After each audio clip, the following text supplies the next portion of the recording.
At ang sino man magsabi na walang paki ang Senado sa usaping ito, isa lang ang masasabi ko, walang gamot sa kakapalan ng mukha mo. Nais ko lang sabihin na kung minsan may mga sakit na kapag ginamot at biglang nawala ang sintomas, akala natin wala na. Akala natin magaling na yung tao.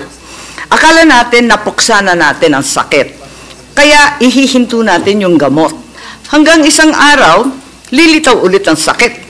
Isa na siyang mas malakas na karamdaman at bago pa natin maagapan, huli na ang lahat. Ang sabi ng COMELEC, hihinto na sila sa pagtanggap ng pirma hanggat hindi na ay aayos ang ilang teknikalidad. Anong teknikalidad?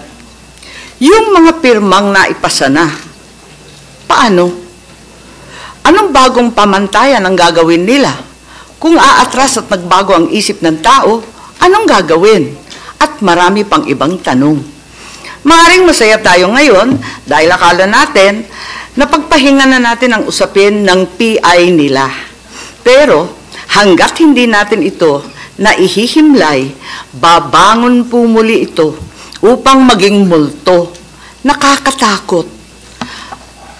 Panoorin natin ang isang maikling video ng karamdamang mabilis na ipakalat na sa pamagitan ng pantatanga sa kapwa, paglulustay ng salapi, at pagsisinungaling ng matatakaw na opisyal.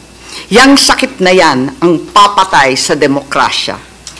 At ang sino man magsabi na walang paki ang Senado sa usaping ito, isa lang ang masasabi ko, walang gamot sa kakapalan ng mukha mo.